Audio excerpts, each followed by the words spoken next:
Greetings, friends. This is Chris Batts, and you are listening to episode number 10 of the Future is Bright podcast. In today's episode, I spoke with Sahang-Hee Hahn, head of strategy and planning at Haven Life Insurance Agency.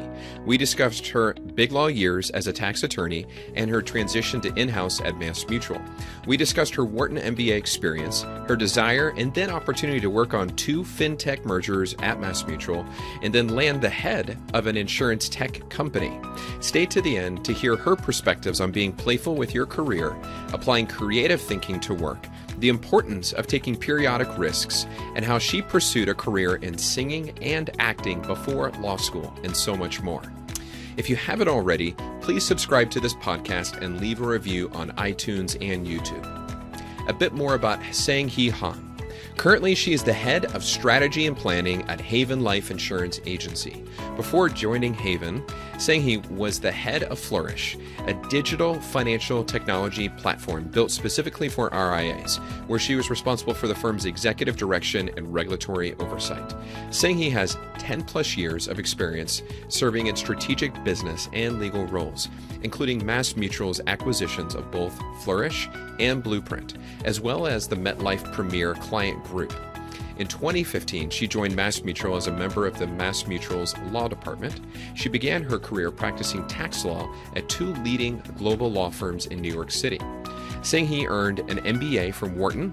She obtained a JD from the Washington and Lee University School of Law and a BA magna cum laude in English from the University of Pennsylvania School of Arts and Sciences.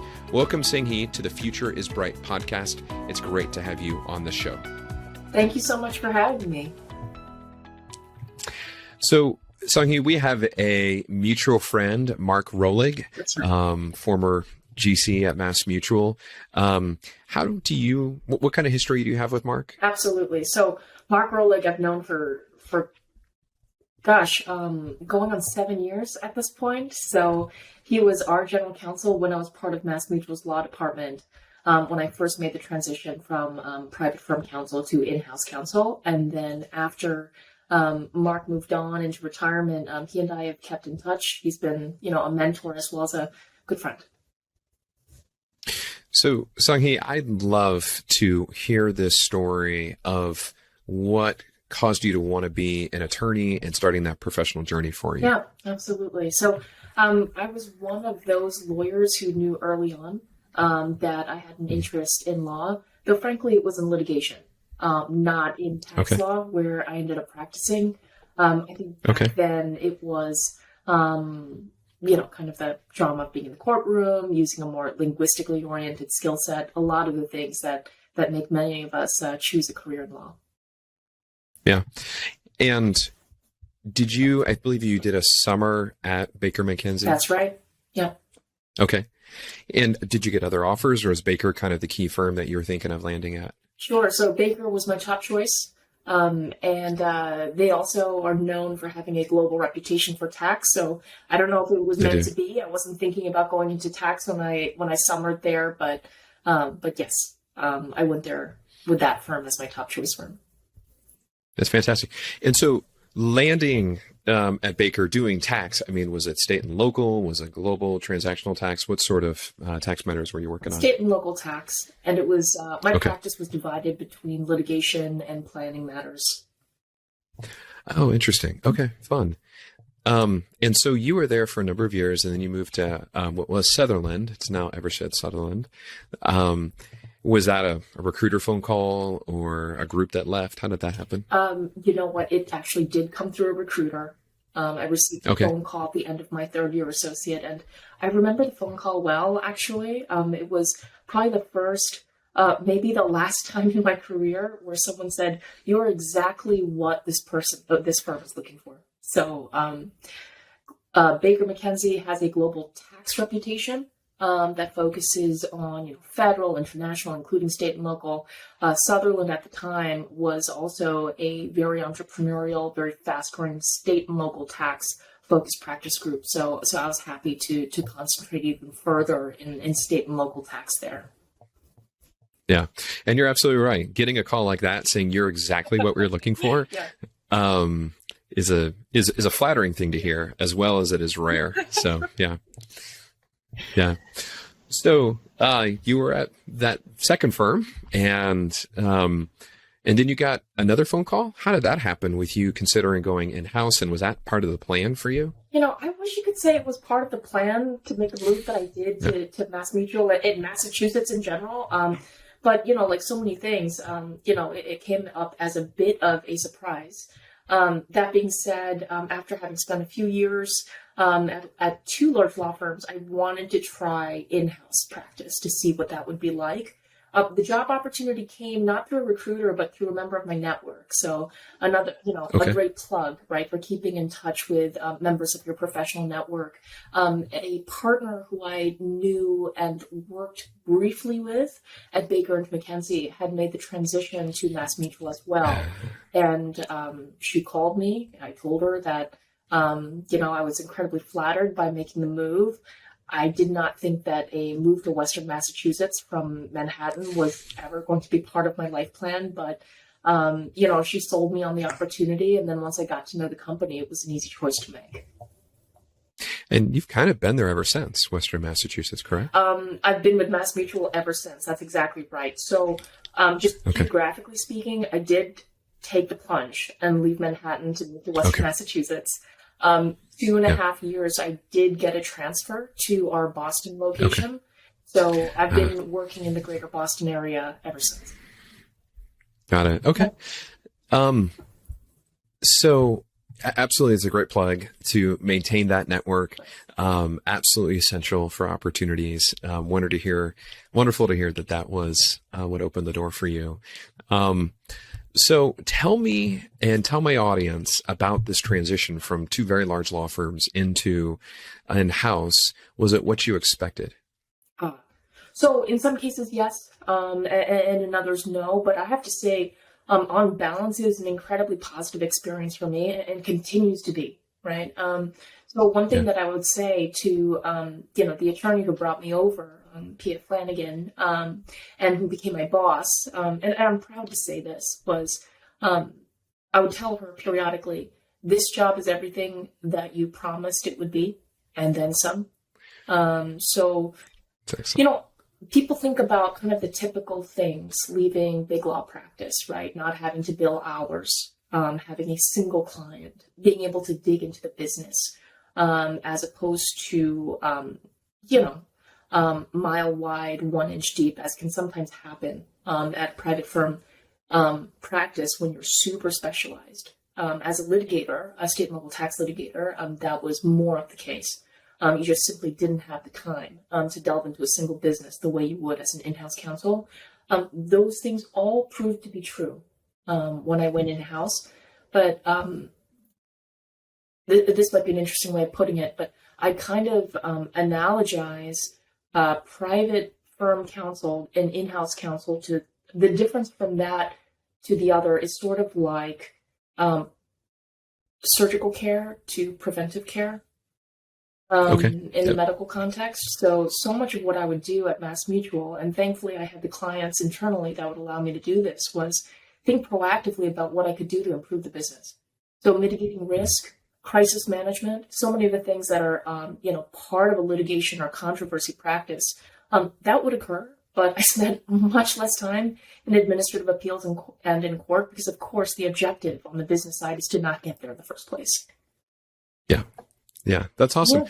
Well, I love this story of yours, and I was so happy that you had some moments to chat because the unique opportunity that was afforded to you within MassMutual. I would love for you to share with my audience what happened in 2020 on this journey that you went on, and kind of the evolution that was the invitation extended to you, the unique title you took on, and how it evolved to where you are today. Absolutely. And Chris, you know this about my story already, but just to recap briefly, I was fortunate enough to receive a sponsored opportunity to attend business school through MassMutual. So I completed my degree at the Wharton School in 2019, and during that time, I've been networking internally, communicating my desire to try my hand at a business role So leaving the law department at MassMutual, but to get involved in a strategic endeavor that would involve, some finance, some business, some legal, just leveraging my existing skill set. In 2020, I had the unique opportunity to take on a role called Head of Strategic Initiatives, which was at the time dealing with one initiative, and that was the M&A or acquisition of two businesses from the sellers, Stonebridge Asset Management, that is the Flourish business, and also Blueprint Income. At the time, we didn't want to disclose the names of those businesses, obviously, in a pre-acquisition scenario, so we kept it fairly generic. But about the opportunity itself, and this is what's most important, it was this really awesome opportunity to leverage what I had learned in business school, and then also leverage my connections at MassMutual, the reputation that I had developed there, and use all of that and bring it to bear to bring to Marshall sort of like the business and the legal, and you can imagine what's involved with this too, right? IT, procurement, human resources, all of these various internal stakeholders to bring a business fully on board to a new corporate home without experiencing any interruption in business operations. That was a very cool opportunity. And you did that post your MBA, correct? Yes. Was that an assignment after? Okay. That's so fun. Was that, so taking a step back, so MassMutual invited you, or you were chosen to be considered to do this MBA, and you shared that you had chosen Wharton. Did you know about that opportunity before or during the program, or how did that happen? Sure. So the opportunity itself was really an opportunity to work within enterprise technology, which is, let's just call it the tech branch at MassMutual. Okay. I've been in networking internally, just communicating my interest across the organization to try to do something immediately post-graduation that would use my skills. Okay. So absolutely. There was some, ramp up time before that. So, I was knocking on the doors of various senior leaders, just kind of presenting my case, I guess, and just saying, look, if an opportunity comes up, let me know. And, I'll be honest, a lot of folks said, this is great. We really appreciate the introduction. Although we might not have something in mind right now, we would love to stay in touch just in case something happens. So another quick plug, right, for, kind of putting yourself out there before an opportunity arises. No, I didn't know that head of strategic initiatives was something that the company would need, but I had taken some care to remain top of mind, or at least near the top of mind, right, amongst other people at the company, so that I'd get a crack at it. I still had to interview people, right? So you did, yeah. Good. Yeah. Well, I love the story, and I so appreciate you even sharing, putting yourself out there, taking the initiative, networking with business heads, and you're focusing on the tech side of things, which is definitely the direction you're heading in now, which is fun. But before we go further into that, let's just wax a little bit with this Wharton MBA. So I know you shared with me the other day that you had a lot of freedom of choice of what school to choose, and you really wanted to go after Wharton, which was great. And you also shared that your first thought was finance. Can you talk a little bit about how the curriculum and the environment influenced just this whole journey you've been on? You got it. So for starters, Wharton was the only school that I applied to. Yep. That speaks to one's risk appetite already, I'm sure, off the bat. But anyway, I applied to Wharton, thankfully got in. As you can imagine, one has to make a business case as a sponsored candidate. And as a tax lawyer, it seemed to make sense to apply for a degree at a school that was known not only for its accounting department, but also for its finance program generally. So it was this amazing opportunity to learn from not only my peers, many of whom were already in finance or had finance aspirations, but also from this world-class faculty, many of whom were teaching kind of as a side gig to other professions where they had, done quite well in the finance space. So having done that, it's funny. People say, business school, a lot of the time it's about the network. The network was absolutely fantastic. I still continue to reap the benefits of the network that I developed at Wharton, and that made the effort to keep that up. But also, the curriculum and what they taught there. Before this, I had a law school background, right? We don't deal with a lot of finance. And a lot of what I'd learned before was sort of, on the go, reviewing tax returns, financial statements, that kind of thing. I'd never had a concerted program focused on learning these disciplines. It was incredibly helpful to me. It's one thing to get a credential and then get an opportunity because you have a degree on your resume. It's quite another to actually go into that role and say, oh, I'm not speaking a foreign language because I understand what's being said in the room. Yeah. Huge. I just absolutely love that. And so I know that you took some fintech classes that were very influential for Correct. you. And that's kind of the direction you went in, correct? Yeah. And also, I didn't know that at the time. I was simply following what interested and was available to me in the curriculum. So I took a fintech course. I thought it was fantastic. And that, of course, influenced, my networking internally within MassMutual. Here at our company, we're fortunate enough to be invested in a variety of innovative, technology-oriented businesses. So, I didn't have to look too far in order to find potential areas of exploring that interest further. So they granted you went through the process post the program and you became head of strategic initiatives, helped with the integration and the merger of these two entities, just significant experience. And then once that actually happened, you became, was it CEO of Flourish? Is that correct? So initially my title was head of Flourish platform. And, for the most part, I carried that title, and my role was to act not only as a designee on behalf of the then Chief Technology Officer at MassMutual, but also to work very closely with the senior leaders who came over with the acquisition and make sure that there was a path forward where they had access to the resources that they needed in order to run, and that also to act as a buffer, quite frankly, so that as a tech startup company, they could have the best of both worlds, have the support of a Fortune 500 company's balance sheet, and you'd also have autonomy, which is a huge thing for tech startups.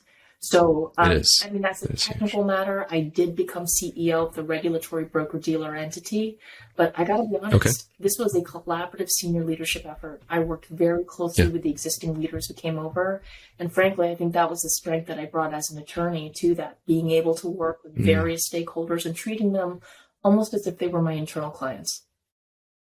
Huge. So you're telling me that you actually could apply this legal training you've had and all this history, and you were able to apply it in a business setting, not just a legal setting, and you're helping those relationships relate, and they were your clients through it. That's fantastic. Yeah. And I think that goes towards a general philosophy of leadership, generally speaking. I mean, I think some people think of leadership at its most superficial level, the person in charge who makes all the decisions or who has, kind of top-down authority. I think there's another school of leadership that's much more service leadership oriented, and in most cases, and most certainly in the tech startup environment, that is the most effective. Yeah, that makes sense.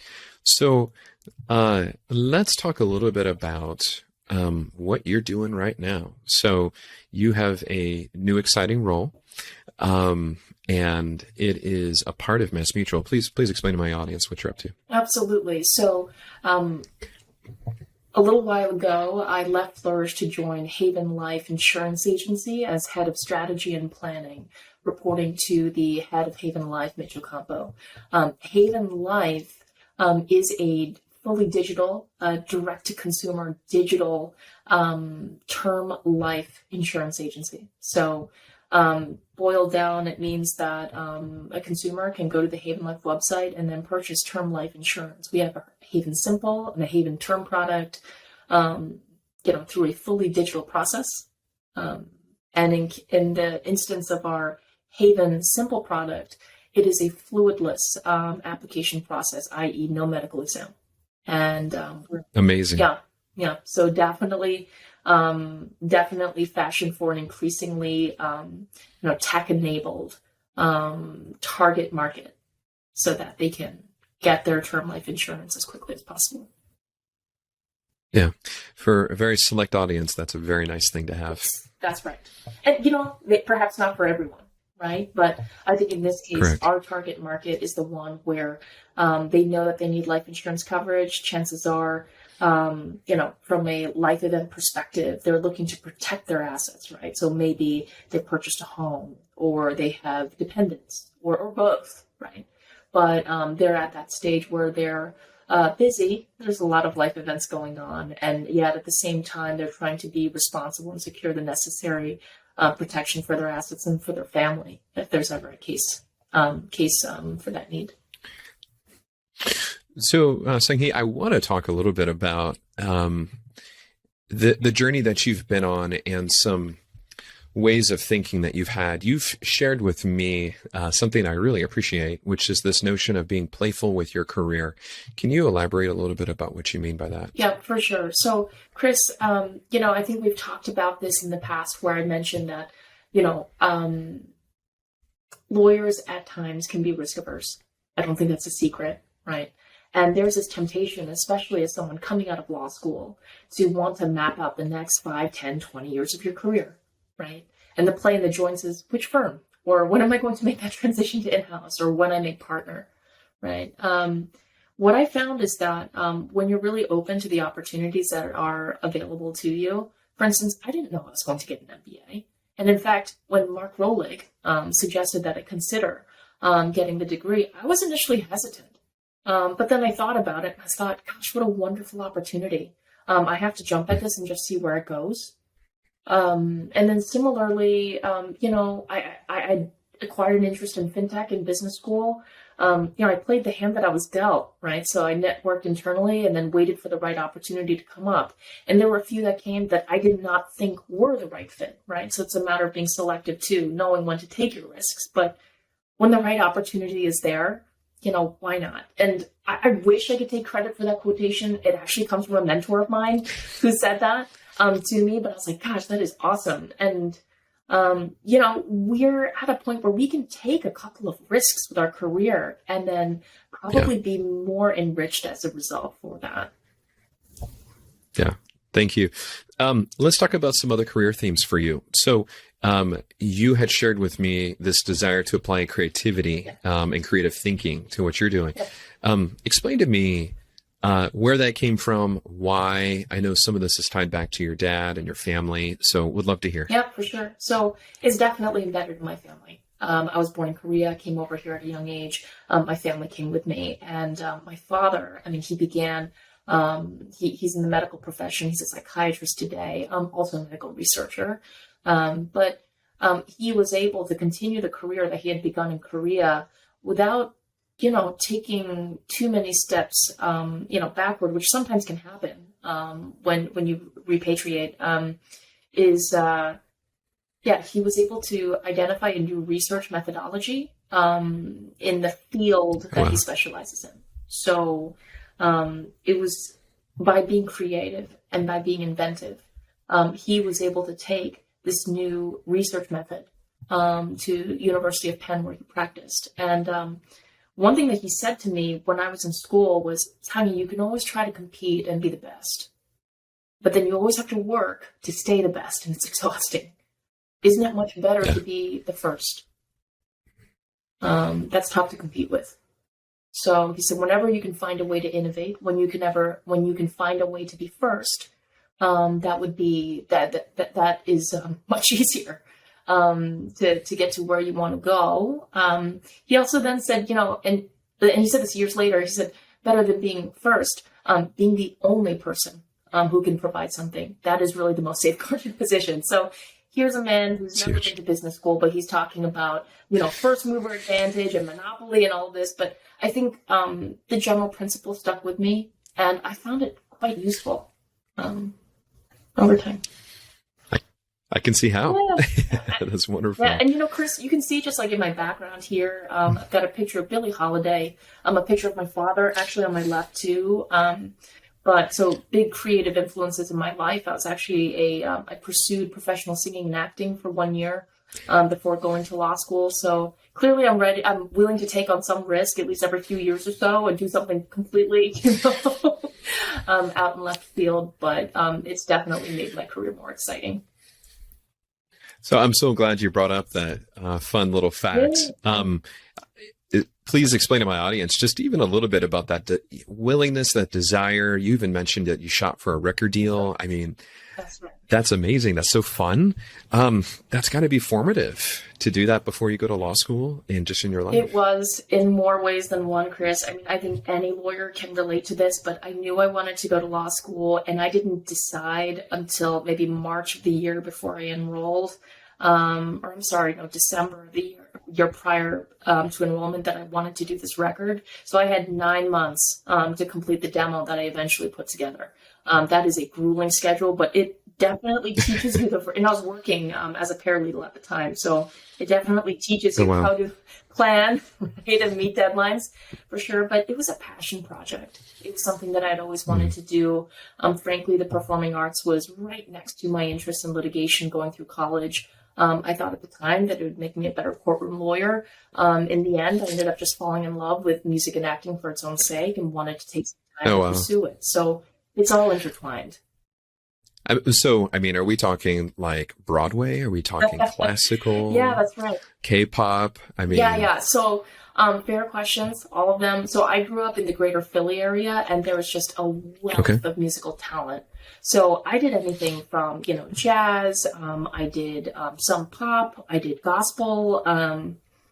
Cool. I play the guitar as well. You can see the Wharton in my background. I used my first big paycheck to pay for that. But anyway, as a summer associate. But yeah, I mean, it was just one of those things where I would sing kind of what the employer was willing to pay for, right? So, I continued to sing jazz, frankly, just on the side while I was in law school for pocket money. Okay, that's so fun. Yeah. And did you write your own songs that allowed you to produce this album? Oh, yeah. So that was so big. Cool. So writing and producing and then pressing the album, right? And getting that all done. We had our album release party. I remember this well. On something like a Saturday in early August. And I cut it really close, which I'm sure lawyers can also relate to. I hit the deadline, but it was like at the 11th hour. And then on Monday, I began orientation as a law student. Oh my gosh. Yeah, so we cut it close, but we got it done. But going back to how this might impact kind of a career in law, I was shopping for a record deal at one point. I guess on some level, if I were really serious about this, I would have given myself more time. But at any rate, I gave myself a year. Take this how you wish, but you become very accustomed to hearing the word no and not letting it faze you when you're shopping a record deal. Okay. So, I didn't think of it at the time, but it was a blessing in disguise because it's not too different from networking in some ways. And I've learned to take rejection well. And hearing no's early on in your career actually strengthens you, I think, to keep pressing, even if you don't get an immediate yes. And that has been hugely helpful. Yeah, what a gift. That's so wonderful. Thank you for sharing. So another thing I know that you shared that I just so appreciate is you said finding this opportunity to circle back and support your network or to give. Share a little bit more with my audience about this idea of what you mean by this. Absolutely. Simply put, I wouldn't be here without the network that I've had surrounding me, behind me, supporting my growth. It seems perfectly normal to pay it forward. It also just makes one's legal career or business career more rewarding when you do that as well. Yeah. I find myself sharpened by the discussions that I have with my peer mentors, my mentees, the mentors that I have, like Mark and others. And frankly, I get just as much, if not more, than what I give into those relationships. It seems like you're kind of missing out if you just, go the Lone Ranger track and just, if you pull yourself up by your bootstraps and can say, I owe my success solely to my own efforts, that's one thing. That isn't my story. I've had so much support throughout my career and I've learned so much from different leaders. And it's frankly a joy to share what I've been through. Some of it good, some of it bad, some of it somewhat awkward and embarrassing. That's fine. I'm more than happy to share about my journey as I go along. Could you share the anecdote, story or phrase that your mom shared? Because I thought that was just just such a great, from one point to the next. Oh, that's right. I feel like in some way, across all cultures, across all places, moms are all the same. But my mom was just, I think, consoling me. But she also said, the shortest path between 2 points is sometimes just tumbling down a hill. Right. So my trajectory wasn't always the most graceful, but there were some abrupt transitions in my career journey, and they were fast. So I think that's what she was trying to say. Don't take that too much to heart. Yeah. No, I appreciate that. Sahang-Hee, if I may, we're going to bring this to a close. How can people find you, contact you, follow you on social media? Sure. So I think the best way to reach me is probably through LinkedIn. There aren't too many Sahang-Hees on the LinkedIn community generally, especially with my name spelled the way that it is, just Sahanghee. Will definitely pull that up. Please feel free to reach out if you have any questions. I'm more than happy to act as a resource for anyone who's contemplating a similar transition in their career. Wonderful. Well, Sahang-Hee, it's been an honor and a pleasure. Thank you for your time today. Thank you, Chris. I really appreciate the opportunity.